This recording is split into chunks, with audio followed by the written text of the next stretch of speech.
ایک ایسا شہر جو ہمیشہ اپنی محنت، ہنر اور ترقی کے لیے مشہور رہا ہے۔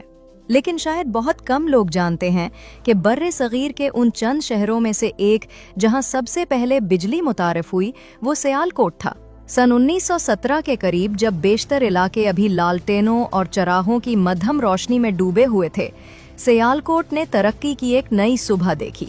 یہ وہ وقت تھا جب ایک کمپنی سیالکوٹ الیکٹرک سپلائی نے شہریوں کو بجلی فراہم کرنے کا آغاز کیا، اور یوں اس شہر نے بر صغیر کے صنعتی نقشے پر اپنی الگ پہچان بنانی شروع کی۔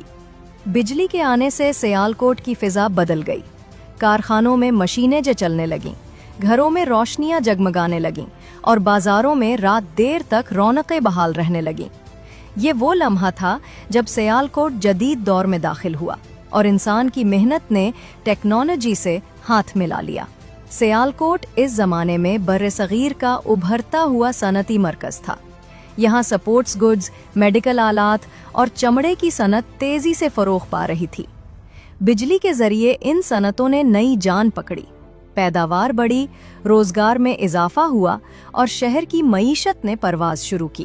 برطانوی راج کے آخری برسوں میں سیالکوٹ ان چند شہروں میں شامل تھا جن کے پاس اپنی الیکٹرک یوٹیلیٹی کمپنی موجود تھی۔ یہ بات سیالکوٹ کو لاہور، کلکتہ اور بمبئی جیسے بڑے شہروں کی صف میں لے آئی۔ قیام پاکستان کے بعد جب بجلی کے نظام کو نئے سرے سے منظم کیا گیا تو سیالکوٹ کی بجلی کی تقسیم گجرانوالہ الیکٹرک پاور کمپنی کے سپرد کر دی گئی۔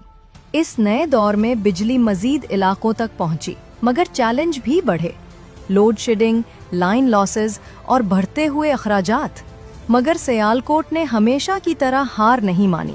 آج جب ہم سیالکوٹ کے جدید بازاروں، فیکٹریوں اور روشن سڑکوں کو دیکھتے ہیں تو یہ سب اس تاریخی سفر کی یاد دلاتے ہیں جو ایک صدی پہلے شروع ہوا تھا۔ وہ پہلی بجلی کی کرن جو 1917 میں کسی گھر کے بلب میں روشن ہوئی تھی، آج پورے شہر کے آسمان پر روشنی بن کر چمک رہی ہے۔ سیالکوٹ کی یہ کہانی ہمیں یہ سبق دیتی ہے کہ ترقی کا آغاز ہمیشہ ایک خواب سے ہوتا ہے، اور وہ خواب حقیقت تب بنتا ہے جب قوم اپنے مستقبل کو روشن کرنے کا عزم رکھتی ہے۔